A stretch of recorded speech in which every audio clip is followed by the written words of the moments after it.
Dame is number one. Notre Dame with a miracle win as the clock Going in. Notre Dame has scored. Okay, I'll begin with apparently old news. The practice yesterday resulted in an injury to one of our players. Low Wood suffered an Achilles tendon rupture. He'll be out for the season. He'll have surgery on Wednesday. Relative to the practice itself, first day outside of camp, guys back in their own dorm rooms and some off campus. A little bit lethargic yesterday. We expect a better day today, but still working on getting better as a team as well as integrating Navy into our preparation. So there's a little bit of both going on right now. Quarterbacks are still developing. We're still seeing progress, in particular the two quarterbacks that are getting most of the reps, and Everett Golson and Andrew Hendricks continue to get better every day. We give them different circumstances and situations. They'll start to see a little bit more Navy today in their preparation, and again, continue to improve. Regarding Lowe again, I feel terrible for him. He's a young man that we all wanted to see get this opportunity that he's worked so hard for. He's a great young man, and just feel terrible for him.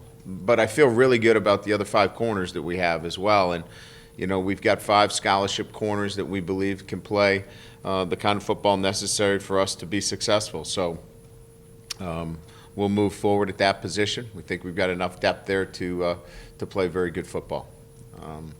I think as we move through the week, you'll see a little bit more preparation towards Navy, and we'll get into some of our bench control situations that we'd like to rehearse later in the week, and then, focus strictly on our opponent in Ireland. With that, I'll open it up to any questions. How'd the injury happen? Do you know? I mean, did you see it just happen? backpedaling out, no contact, just one of those things that, you just, you go through camp and, you expect everybody's good to go, and you work so hard to keep guys healthy and safe, and he's backpedaling, he turns and runs and feels a pop. Brian, you mentioned you had 5 scholarship corners that you had a lot of faith in. Are you still going to cross-train Jim Morris and consider that option, or is that off the table? That's really off the table right now, unless we are devastated with some more injuries. I don't expect that to occur. So, Jim Morris is handling the safety position. As you know, there we're developing a third. Matthias Farley's done a really nice job for us. So I think that stays where it is right now. Again, I think you'll see a lot more this week with Kaveri and Josh and Jalen. Obviously we're working Elijah Shoemate there as well. So we think we've got enough there. Okay, and are all those, do you flip-flop between boundary and field corner, or are all 4 of those guys working the? No, we'll have to flip them, and I think it really depends. This week's a different game plan. But as we move to Purdue and Michigan State, then we'll have to settle in on whose field, whose boundary. Brian, these are going to be young guys. A lot of guys who haven't really taken any meaningful reps at corner. How does that change what you do? How do you adjust things based on that inexperience starting to see? Well, I don't think we're that far from, Lowe didn't have a ton of experience either, where he was playing. He played a little bit for us last year. So I don't think we felt when we met last night that the learning curve is such that we have to make some changes relative to what they've been doing. We want to continue the consistency of teaching that we've established over the last 2.5 weeks. So the guy that has obviously the most flexibility and experience is Bennett. He can play both wide and the boundary. We'll see how this plays out over the next few days. Brian, as you anticipate how teams are going to try to attack your defense now, does this kind of raise up the impetus for getting your nickel, getting your dime ready to go? Maybe not for Navy per se, but right. Just to kind of protect yourself against teams that are going to come out and say, hey, we're going to go 4 wide, we're going to go 5 wide, and just see if you can stop us. Yeah, I don't think so, Pete. I think we've, from the very beginning of camp, we've installed our nickel package and feel very comfortable with, who that is, and who's going to be playing that position. This has been about developing not just corners but safeties as well. So, no, I think we've got a comfort level with the package that we know is going to be on third down, and this doesn't affect that third down package. Brian, speaking of your safeties, I mean, I think Farley's rise surprised us. I don't know if it surprised you, but can you kind of take us through his, move up the depth chart? Well, I think, getting him into a position where he could actually get meaningful reps. He really didn't. He played on the offensive side of the ball, and then he was a scout team player.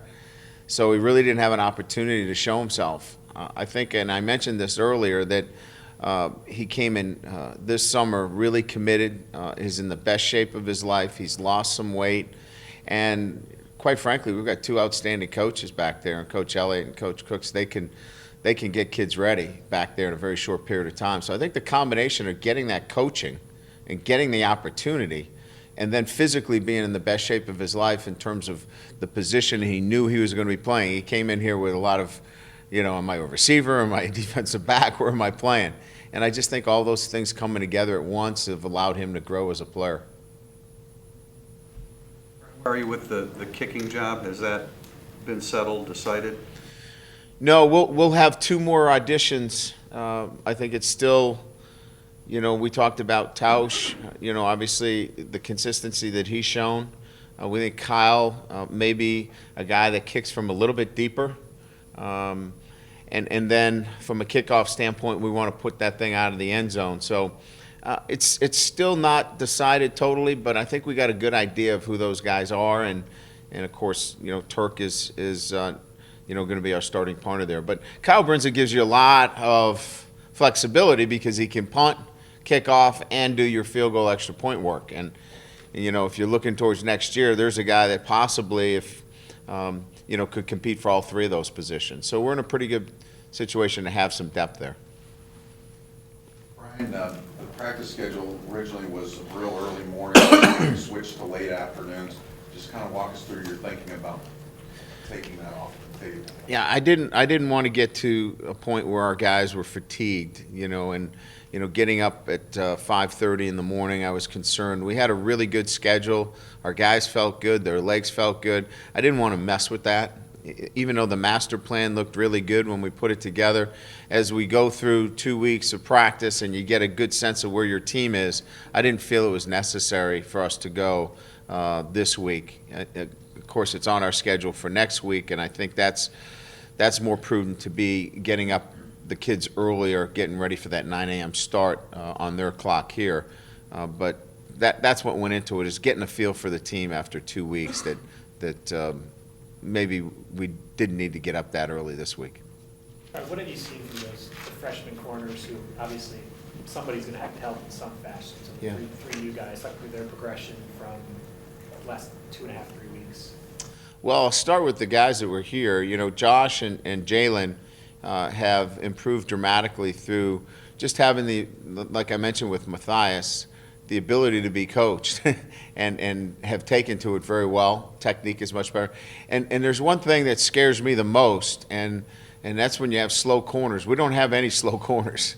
All those kids can run. Jalen can run. Josh can run. Elijah. All these guys have athletic ability to play the position. Now it's about honing their skill. So all of the freshmen that are going to be playing and those guys that didn't play last year that are in their first season of competition can certainly athletically do the job.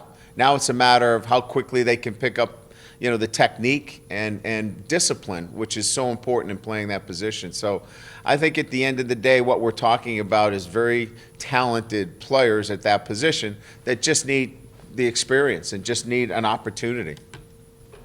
Are you hoping one of those guys steps up and takes a job on his own, or is it going to be sort of a platoon for the start of the year? Well, I think it's like any position. You want somebody to rise to the top, but when you have younger players there, it's not as easy to go and take hold of it because you're all learning at the same pace. You're all going through experiences that you haven't had before. But no, I would say that looking at the group of players that we have, that all of them have made significant contributions and have made camp for us with this injury a lot better, that we know that we've got corners that we can put out there and can compete at a high level.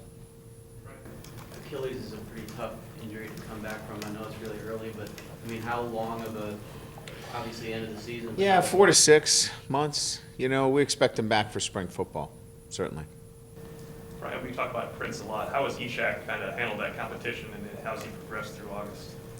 Well, he's done well, and you'll see a lot of him, you know, in our nickel as well. He's been a top pass rusher for us in camp. But, you know, the thing that Ishak gives you is great length. You know, he's a guy that can come off the edge, as well as when you drop him into coverage, he can cover some space. So we're very pleased with the position that we have and the depth, and we're going to need them all. The kind of schedule that we play, all these guys are going to have to play a lot of football for us. And Amir, in the last couple of weeks, Carlisle, has he progressed enough to be able to practice intermittently?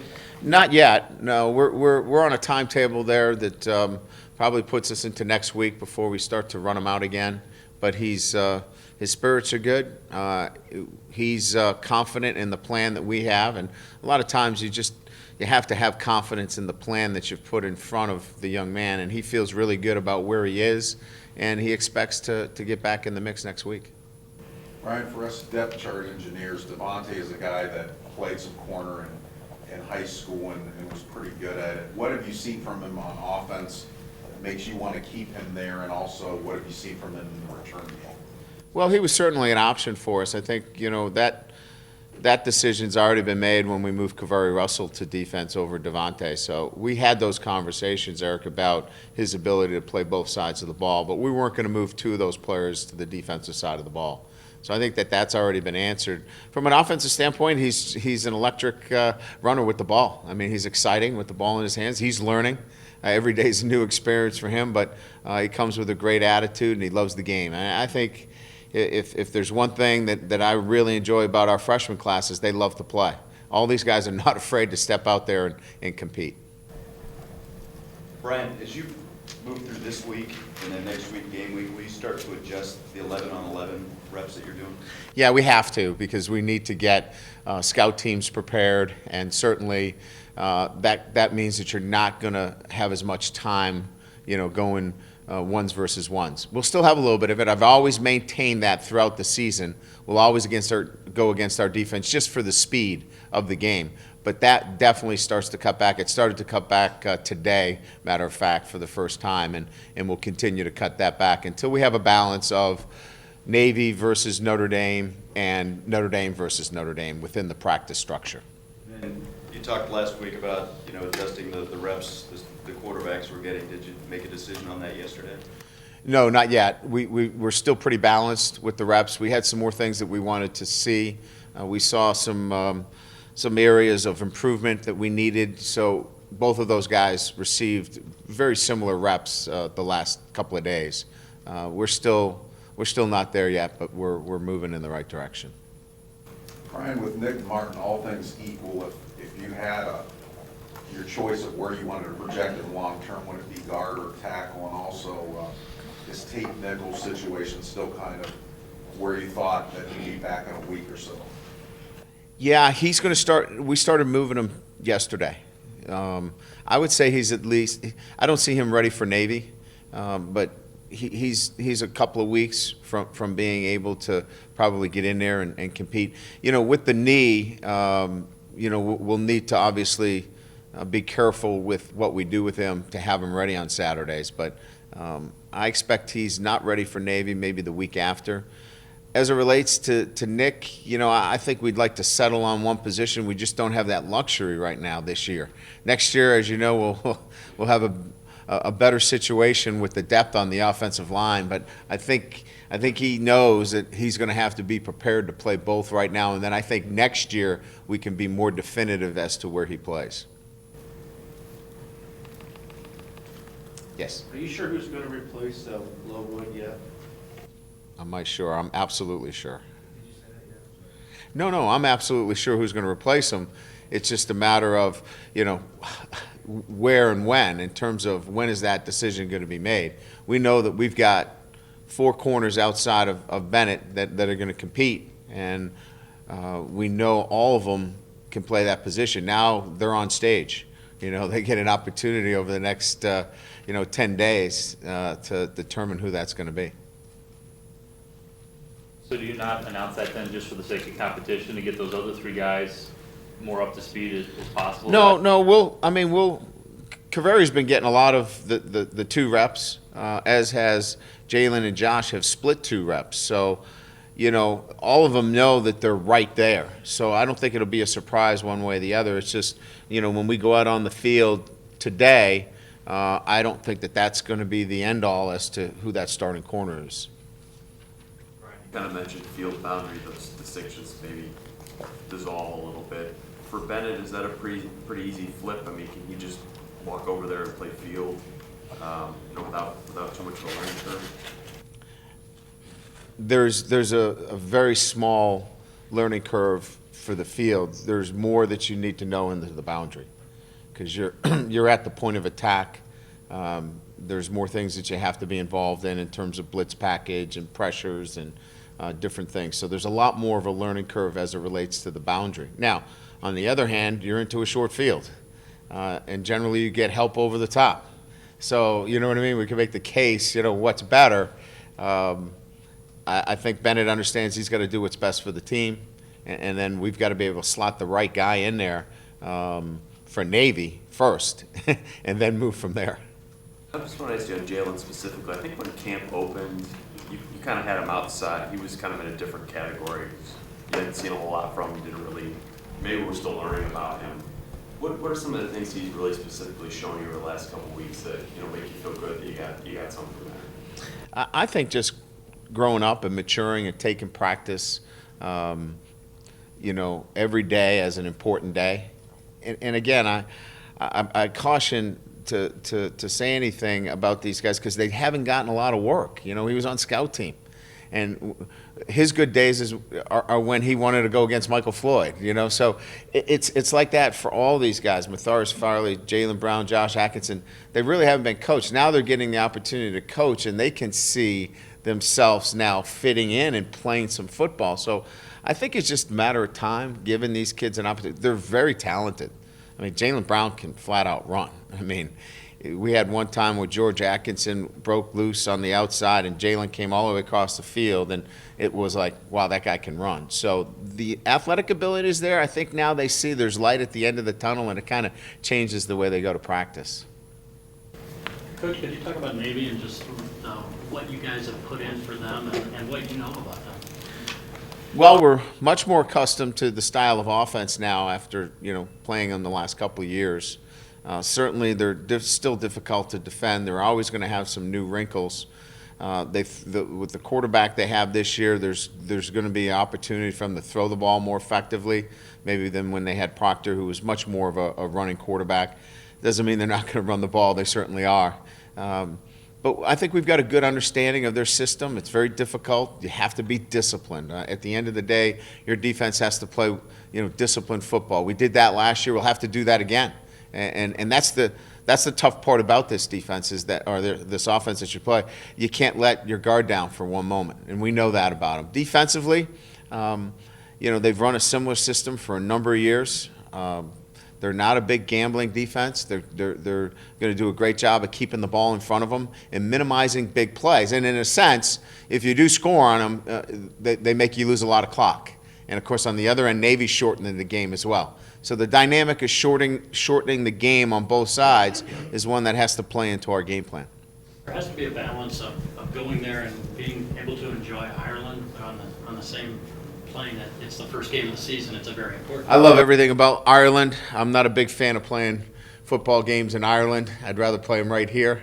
But it's going to be a great trip for our alums, all those that follow us. It's going to be great for Ireland, and we're pleased about that. But as it relates to the game of football, I'd rather not travel, 6 hours to go play them. Having said that, Navy's going to have to do the same thing, and we have to prepare the best we can for that situation. Just in terms of Bennett, last year I think he was sort of the guy getting in there at the end. He had progressed. What's been his growth coming from receiver to corner, and what's allowed him to sort of springboard to where he was going to be a consistent contributor? Well, first, a year of mentoring at that position. You know, he certainly got an opportunity to be involved in every game plan last year, really knows the defensive structure and what's expected of him. I think we all know he's a very gifted athlete, and he's extremely confident in his ability. He's a young man that really believes that he can be a great player, and we believe that as well. So he carries some of those intangibles that you like in a corner. He's got a short memory as well. He can go to the next play. So all those things equal for us a first-time starter playing at a very high level. Okay. Great. Thanks. Thank you.